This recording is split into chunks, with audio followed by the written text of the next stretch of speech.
Hey, everybody. It's another trending in Hollywood. It's me, Demetri. At this point in time, Scott may or may not be joining. He's a very busy man these days. So we've got lots to talk about. But like I said, Scott Menzel, you'll have to forgive me because I usually put my cell phone on Do Not Disturb because, well, I don't like to be disturbed while I'm podcasting. It's just the nice thing to do, the respectful thing to you, the audience. And but Scott has a couple of things going on with awards and things like that. So he's going to try to jump in. We have a lot to talk about today, but I'm going to try to fill in some space before we get into some of our topics, which is things like streaming revenues being released, which is kind of crazy. We're going to talk a little bit about James Gunn and saying that Kevin Feige was surprised that he got fired from Disney. I think he was surprised for some other reasons, maybe for accepting a job for a competing comic company. But before we even start all that, I just figured, well, since we have a little bit of time, I could talk a little bit about some movies that you may or may not want to try to check out this weekend, and movies that you may or may not have heard about. The first one is, and I released my review of this movie earlier this week.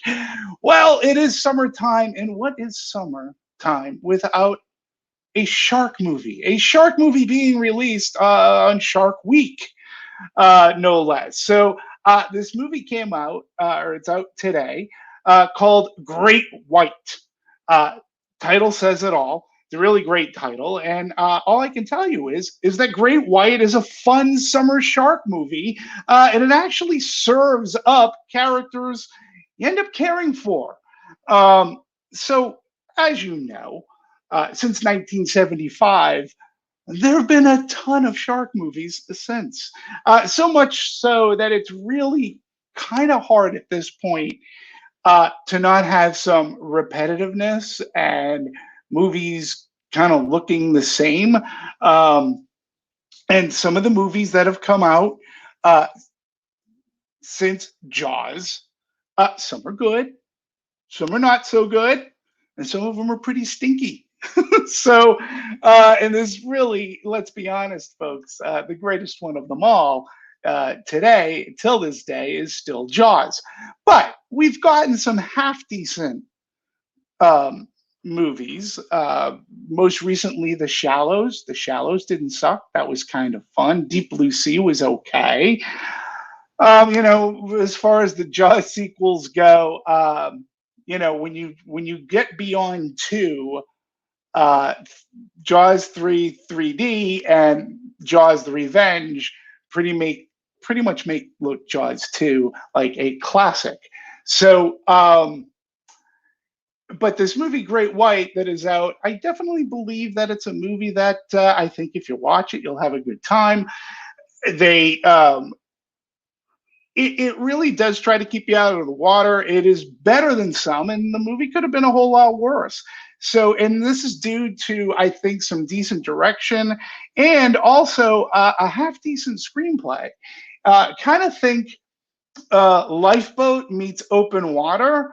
So these people, it's a tour group on a prop plane. They're going to visit this island.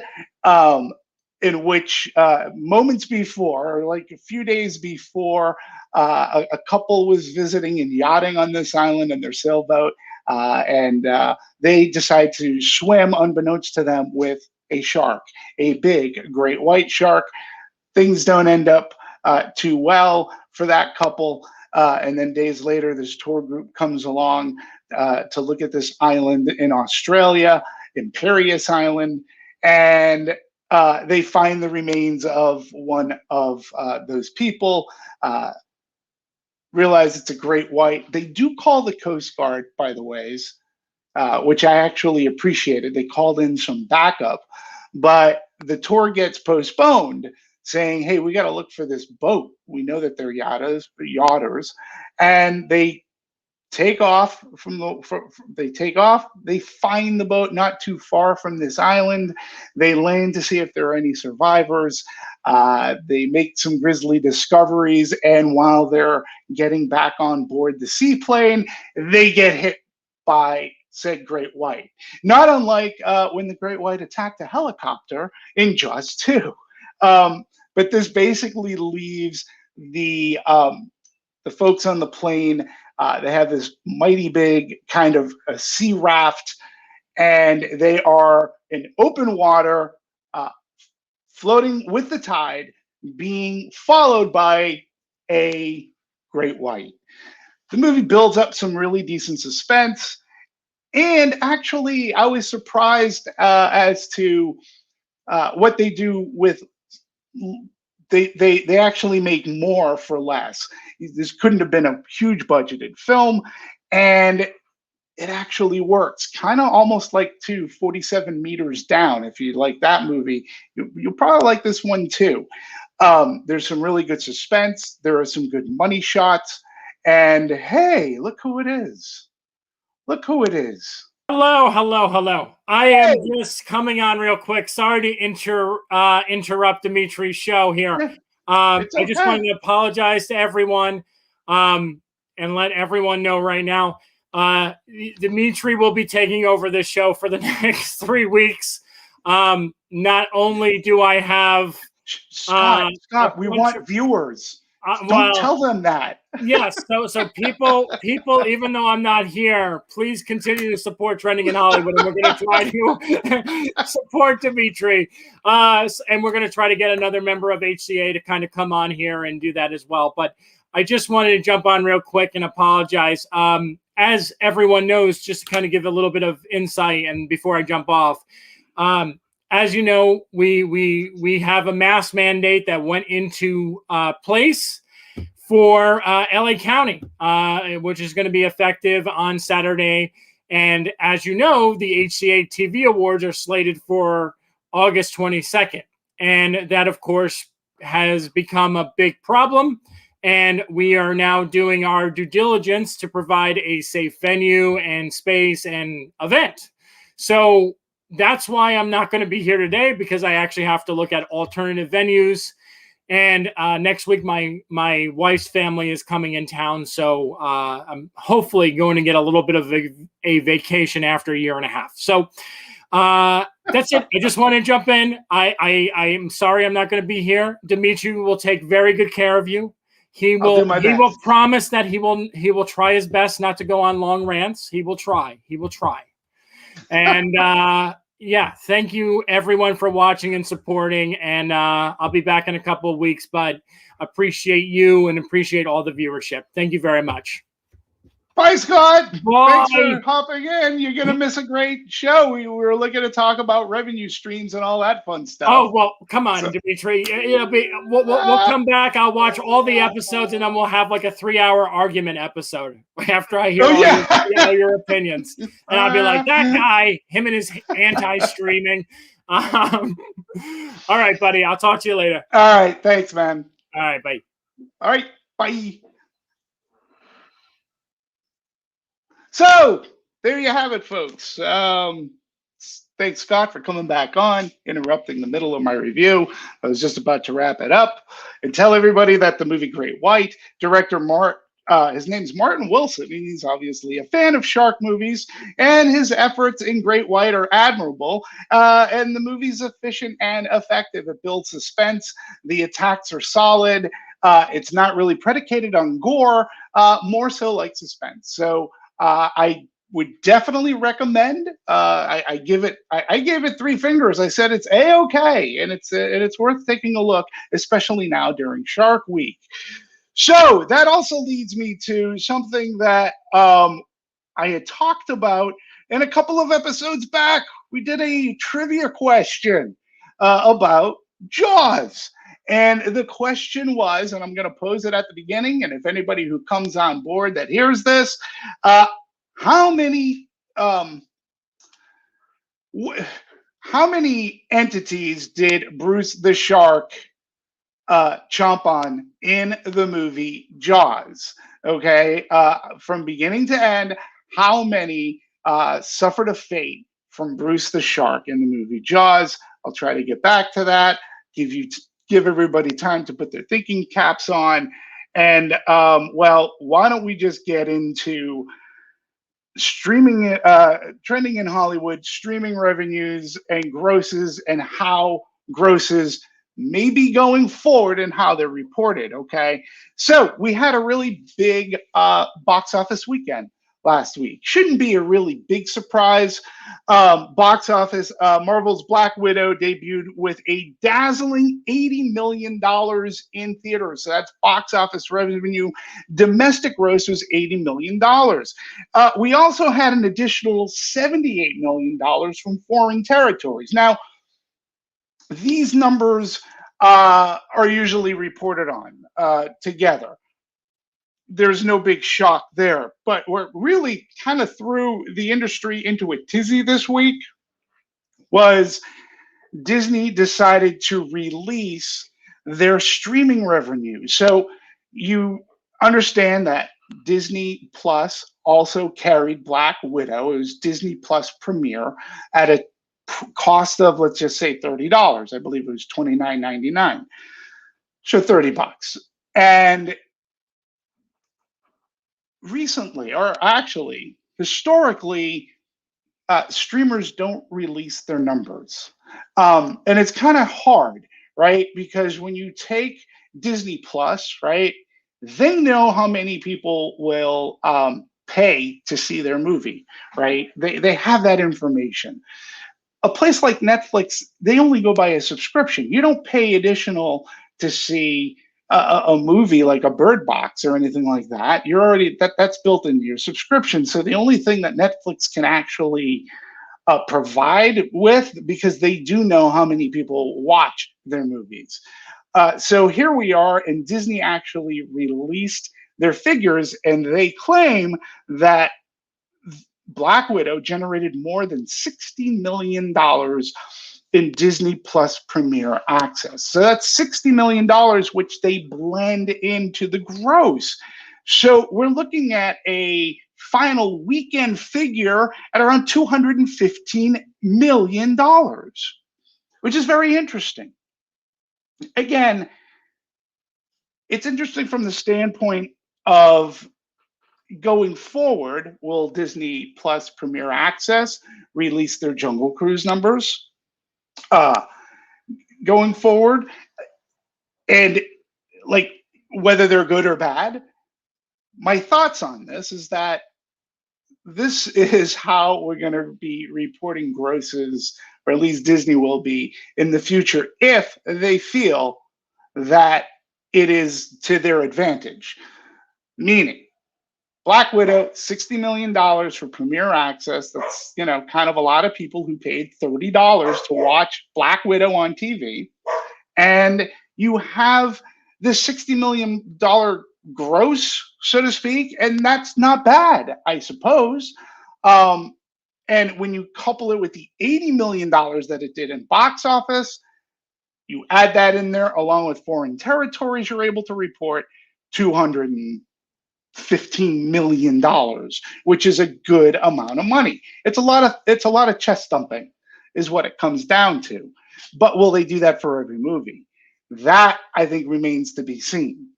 And it's an odd thing, because if you're reading the Hollywood Reporter, they were like, Disney Plus reveals Black Widow streaming revenues. Other studios feel the pressure. Well, okay, let's see how they feel. Yeah, let's see how they feel, said pressure going forward. Because again, when you're looking at a 60 million, try to think of it this way. How much of that took away from the box office? Like, if you put 80, 60 together, if my math is correct, that's $140 million, right? Would you rather report $140 million box office gross, like a legit theatrical box office gross, as opposed to 80 million? Yeah, I would think so. At least for a Marvel movie, there aren't that many Marvel movies today, anyways, that open up less than 100 million. So it just makes me wonder, and how going forward is Disney going to handle this? And actually the studios themselves. How do you consume your how do you consume your movies these days? Did anybody Zach and Yash, did you watch it at a theater? Have you watched it yet? Did you watch it at a theater? Did you watch it on Disney Premier Access? And yes, it wasn't. I agree. I don't think that Black Widow was that great. It definitely wouldn't have been worth $30 for me. But we have to look at this new post-pandemic world, okay? And now we're going to start getting a blending of numbers, and it's all to pad and go into a gross, so to speak. And I am not entirely sure that you can honestly say it grossed 215 million dollars worldwide. Like, that to me is a cheat. When you're putting in your streaming revenues, it's obviously a cheat. And then I suspect going forward for Disney, that they're going to continue to do this. They didn't do it for Cruella. We never got those numbers, did we? Why? Like, you have to ask yourself, why didn't we get Cruella? Because they weren't 60 million, probably.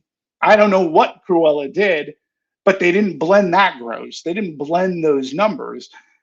What's going to happen with Jungle Cruise? Um, and again, you have to ask yourself, will, like, if they don't do this for Jungle Cruise, then there's some shenanigans going on, because that means that they're hiding something. A studio, in my humble experience working for studios, they try to put the best face forward. And like I said, 80 million for a Marvel movie, to some see it might seem lower than what we've come to expect, especially after the Avengers movies, right?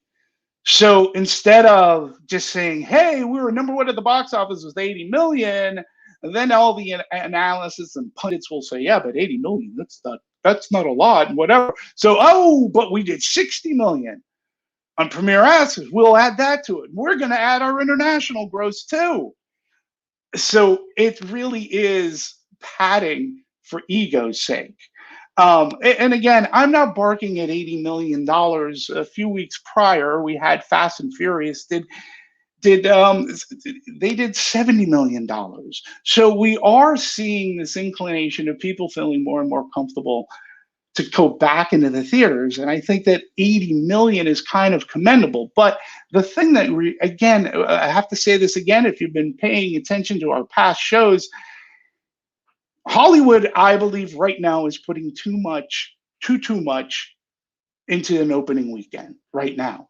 They're saying the opening weekend is, oh, like when you read about Fast and Furious, when you read about Black Widow, oh, people are going back to the movies. It's all good. Pandemic over. We're getting back to our regular numbers. But then there's a second weekend. How does that movie hold for the second and third weekend? With Fast 9 or F9, the movie literally fell out of space. Literally. Fast. Like, it had a huge drop off in its second weekend.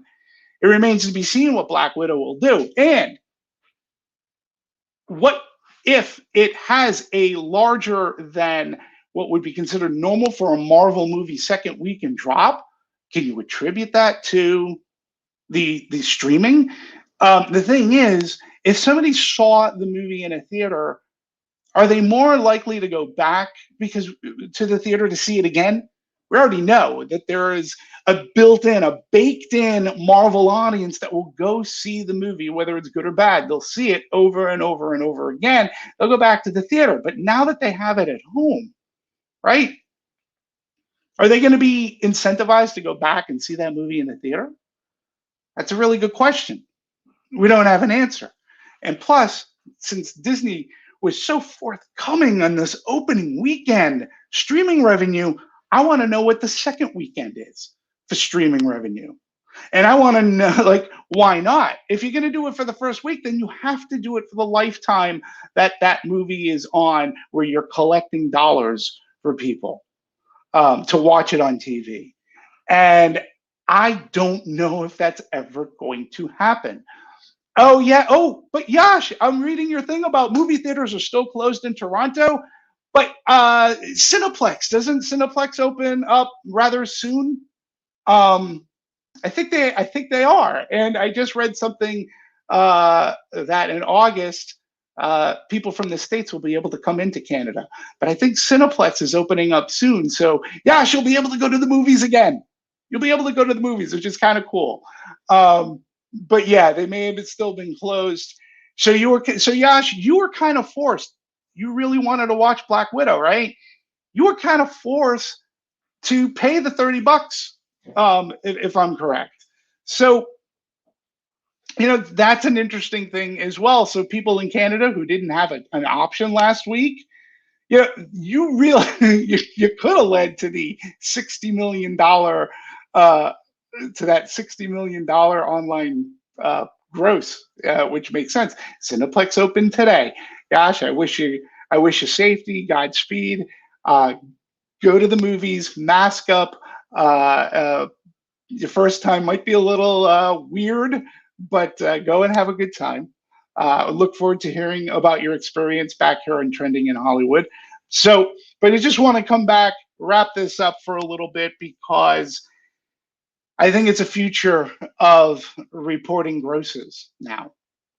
Studios want to get the best bang for their buck, so to speak. And I personally don't believe you should be allowed to blend the streaming revenue. We have to take you folks on word. We have to take the studios at word, but it's not a box office gross. And how do they? I don't know. To me, this isn't a proven done deal yet, because everybody's saying, "Oh well, the argument to streaming day and date." Oh well, Disney just said, proved it wrong. They can do 80 million, and they made 60 million streaming. But again, when you're talking a Marvel movie, doesn't a Marvel movie make more than 80 million? And this had a baked-in audience, so it's just, to me, it's a fascinating way. It's a fascinating potential evolution that this industry is going. And look, Scott and I have our differences of opinion on streaming. I don't believe that we should stream day and date, even if you are paying $30. So I just, it's, I don't know. It's not fair to the theaters that put forth and play the trailers, put up posters, put on the t-shirts, sell the popcorn, get people into theaters. I just don't know. And unless you are forced at home because you don't have another option to watch that movie, I don't know, $30 to me is expensive for any movie. And I wouldn't, me personally, pay it, especially living, living alone, to spend $30. I no, I'd rather go to a theater. I have an AMC Stubs card, and I use that, and I'll try to go to the theater as much as I can possible since they're open. So just, this is something that we will be keeping an eye on going into the future. Again, I think the next picture, which is Jungle Cruise, opens up in a few weeks.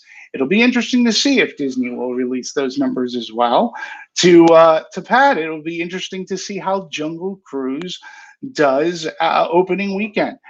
I'm actually really fascinated to see what Black Widow does opening weekend, and if Disney Plus Premiere will report those numbers as well. My feeling is that Black Widow is going to have a bigger than normal drop for a Marvel film, and who's to say whether streaming hurt that or not at this point? And who's to say whether or not people were so top loaded But to me, the best kind of movies are the ones that are sustainable, that have legs, that won't have such a big drop in the second, third, fourth weeks, and they sustain the industry. They sustain business. So we got a lot of movies coming out this summer. Um, Jungle Cruise being just one of them, as well as Suicide Squad, and as Free Guy is the one that I'm really looking forward to. There was a great trailer with Deadpool who did this promo with Free Guy. I loved it. So it's going to be very interesting and something that I really think if you're a movie fan, you really need to take. You have to take it in and say, are movies doing as well as they used to be post pandemic? And what really is saving the industry? Because, folks, if we don't support the theaters, that it's not going to be good because a lot of the mom and pops might not be able to sustain. And basically, if theaters didn't make it through the pandemic, if people aren't going in subsequent weeks to go to the movies, it could hurt the industry in ways that people aren't thinking about right now. And the pandemic obviously took everybody by surprise. No one was prepared for what happened to happen, and it really did hurt the business. I wish that studios and theaters. I wish there was a mediator. I wish they could come up with a better way. But the studios kind of took the reins and they took advantage of a tragic situation. And theaters at this point, the way I see it, is they really didn't have much say in the matter. They don't have much say of Disney saying, well, we're putting it on Premier Access as well. And that kind of sucks. And what the other unknown is, I don't know what Disney gave theaters as far as rental breaks. They used to be pretty high for a movie theater. Today, with this, I don't know what kind of rental break they gave to theaters for this. So it is something to watch. Zach, Yash, I really am, I'm glad you came on. Thanks for sharing your thoughts on Black Widow. Again, Yash, hey, you know, go to the movies, man. You'll go, oh, this is pretty cool, and get some good popcorn. And I've been to Cineplex in Toronto. It's really great. You got great concessions there, I'll tell you. So, and Zach, what the hell? Why didn't you watch it at home? You have great theaters around you. You're part of ANC Stubbs. I know that for a fact. So go to the movies. Don't watch your movies at home. Go. So next up, we're going to talk a little bit about James Gunn. And Kevin Feige was in shock delivering the news of the Marvel firing. And yes, I am looking forward to Suicide Squad. Yash, I think that movie looks like it could be a lot of fun. But let's talk a little bit James Gunn. And my question is, was he really shocked about the firing, or was he more shocked that James Gunn said, oh, okay, Warner Brothers, DC, I'll go make a movie for you. And I'll make it about a group of like people that shouldn't mesh together. And it'll sort of kind of be like a Guardians of the Galaxy movie. I'm going to put in some nostalgic music, and we got these off the wall characters. So I'm going to make a version of Guardians with Suicide Squad by Disney. And Disney kind of was like, wait, no, you can't do that. What do you mean? What do you mean you're going over to DC? Well, if you remember, if you remember what happened, and this seems like it was so many years ago,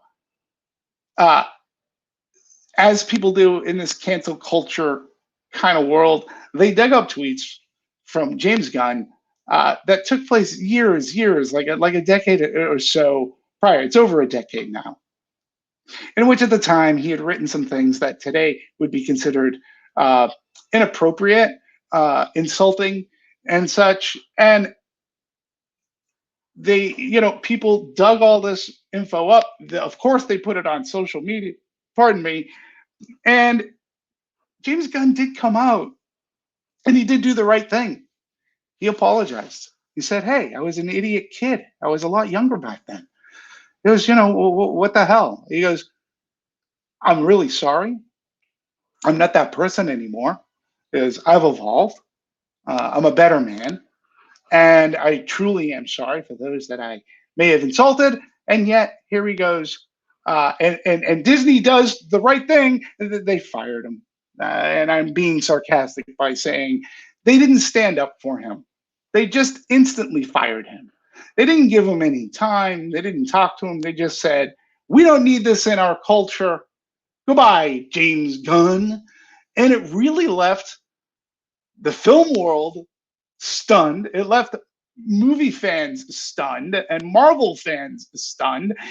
And it left the cast of Guardians of the Galaxy extraordinarily stunned.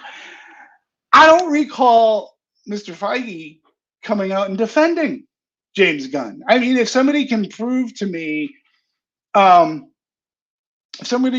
me that he came out publicly and said, Disney shouldn't have done this, um, and defended him, hey, I'm more than happy to retract, and I'm more than happy to say, I sit corrected. I don't recall that happening. I do recall Dave Bautista. I recall Dave Bautista being quite vocal about the whole thing, actually. And he came out and pretty much said, "You know what, Disney? May not do the next movie." And they were working on getting another director, which was going to be a lose-lose for that poor person, whoever it would have been. And they may have come close to picking one. It would have been a lose-lose, because all that person wants is a job, right? And they're going to get to direct Guardians of the Galaxy. But if they're not going to get the support of the cast, like this, the cast contractually would have had to have shown up to work. But if they're not happy, they're not going to give their best. And again, it's kind of silly, but you would have to feel bad for whatever director uh, was going to come in to fill the shoes of Gunn, right? And the movie, who knows? Who knows what would have happened? But I really felt bad for whoever the director would have been for the next Guardians of the Galaxy movie, because the cast, in solidarity, they pretty much they did put out there what their emotions and feelings were about the entire situation. So what happens? Warner Brothers says, we had this movie Suicide Squad. It did $100 million. It did okay in the box office, but nobody really liked it. Let's be honest. The original Suicide Squad's not a good movie. All right. And if you like it, fine, but it's just not. It's not a good movie. But it made a lot of money, regardless. So they go, okay, we're gonna make another. We're gonna make another one. Hey, the guy that did Guardians of the Galaxy? He's available. He might even do it. And they reached out to him and they made a deal. And lo and behold, what happened shortly after that? Oh, Disney's like, what? Oh, hey, oh, wait, everybody, wait, we're gonna back. No, oh, Mr. Gunn, we're so sorry. Oh, why don't you come back? We want you to do the next Guardians of the Galaxy movie. Listen, I thought it was a great move by James Gunn to take this job. I don't know how Suicide Squad's going to be, but it was smart on his part. It wasn't really smart. Disney, I think, acted too quickly. And I think a lot of people act too quickly when it comes to social media. I don't know what you folks, I don't know what you follow. I don't know what social media you're on. I'm on two. I'm on Instagram and I'm on Twitter. And man, oh man, Shevitz, I got to tell you, I'm very, very careful these days as to what I like, retweet, and what I post myself. So, because everything happens so fast. Scott has been the victim of some canceling and bullying online for voicing a true opinion. And that, to me, as a person who reviews movies, I don't want to be I don't want to be put in that position at all.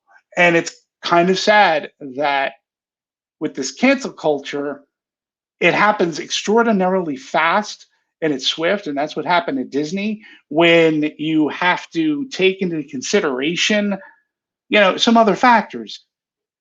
The main factor being that Gunn admitted it and he was very apologetic about it. So I don't know, folks.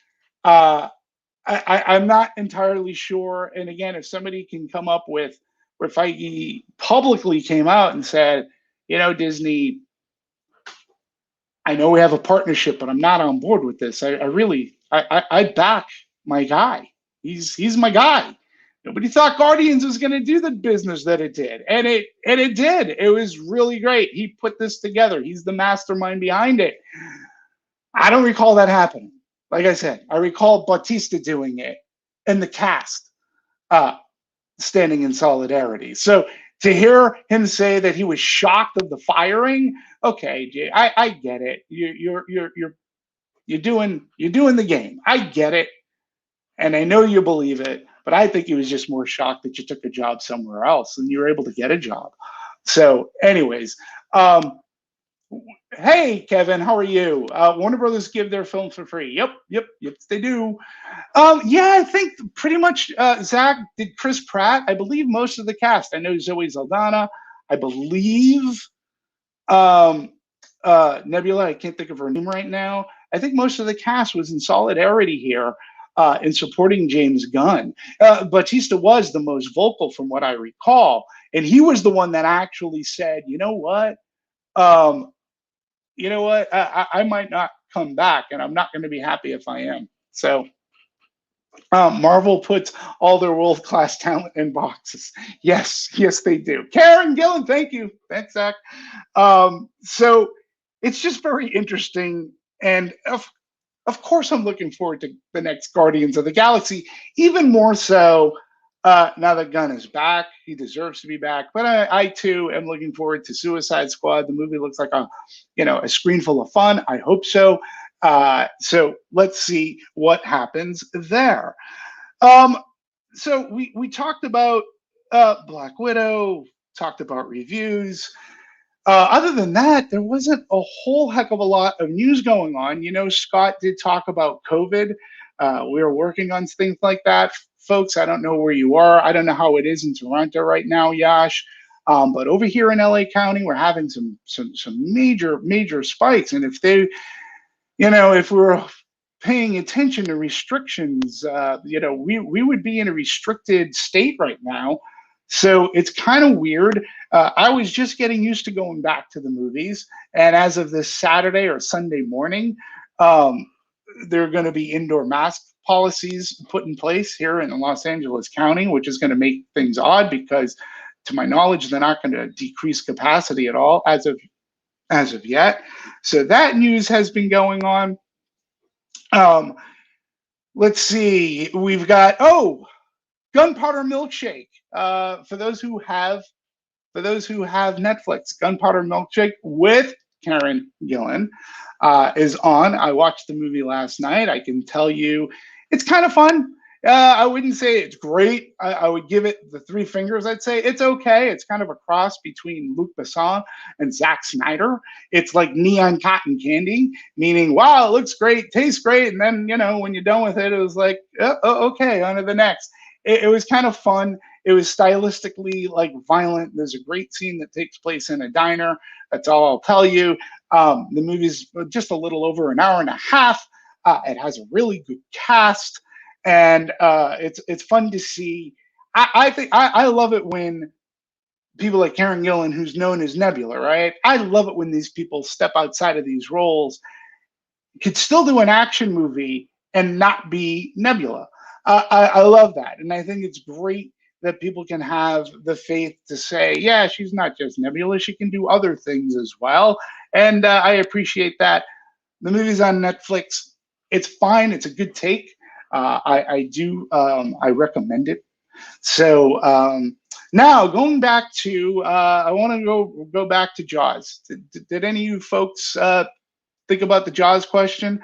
How many entities did Bruce the shark in Jaws chomp on in the movie? So you can go by obvious, okay? So you had Chrissy Watkins at the beginning, followed by Alex Kintner, followed by Pippin the dog. So that's Amy Pond. So we got Chrissy, Pippin, Alex Kintner. Then we've got Ben Gardner. Then we have Man in the Estuary. And then we have Quint. So, do I have everybody there? Do I have everybody? Did everybody come up with the same thing? Do I have everybody? Well, no, I don't have everybody. There's one other person. He's an unnamed person. And if you watch Jaws and you're paying attention, right? When we first meet and see Ben Gardner on his boat, this is when they're all going out to get they're going out for the at the ransom, but they're going out to hunt for the shark for Miss Kintner and get the bounty money, so to speak. There's that great monologue that Ben Gardner has, like, well, they're gonna wish their fathers never met their mothers when they're crashing up in those rocks there. And if you look closely, Ben Gardner has a passenger. He's an unnamed passenger, but he's in the background. He's on his boat. He's nowhere to be found. One can safely assume that he was an appetizer before Ben Gardner. So we've got Chrissy Watkins, Pippin, Alex Kintner, Ben Gardner, Ben Gardner's seamate, Man in Estuary, Quint. That all adds up to 7 entities were taken in Jaws. Feel free to use that at any trivia night that you have. Nobody pays attention to the guy in the back of the boat with Ben Gardner. So we never hear from him. We don't even know his name. I'd like to know more about him. What happened? But we know that Ben Gardner's boat was attacked, and we never heard about that person. So there you go. 7 people total for that Bruce the Shark took in Jaws, which that's kind of a lot of people for a 1975 movie like that. So anyways, folks, I wanted to say thank you very much for tuning in. As Scott said, as he's going to go away for a much needed vacation, I'm willing to bet he's still going to work. But the next 2 weeks, we'll try to have on some special guests, and I'm sure the news will not stop. We'll keep you apprised as to COVID going on over here and what restrictions may or may not happen, whether it's capacity issues at movie theaters. I know that I already have my tickets to go see Jungle Cruise, and I have my tickets to go see Suicide Squad as well. We'll see what happens, see if I'll be able to do it. Thank you very much, Zach. I appreciate your kind support. Yash, thank you very much for tuning in from Toronto. And I know we had another Kevin, thank you very much for also tuning in. Hey, please feel free to share this with people. Tell people. I really do look at this show as it's last week tonight, except it's with the industry. And we do try to talk about topics that really are going to inform the industry going forward. It's going to, as a moviegoer, they should be topics, and as a movie fan, more importantly, topics that you should be paying attention to. Because again, it's going to affect our industry and the way that we consume this product, the way that we go to the movies. I want to appreciate and say thank you very much on behalf of myself and Scott Menzel. Please like us. Please subscribe to us. Please tell other people about it. You can follow me on the Twitters at Demetri Panos. It's the same thing for Instagram. So I got some other movie reviews coming up. Great White is on my YouTube channel. A really good science fiction movie called Settlers. The review goes live next week. Look for it. Really good. And again, my review will go live next week called Settlers. And that's it. So until next week, folks, thank you very much for tuning in. I appreciate everything. And on behalf of Scott, take care. Thanks for your support. Bye, all.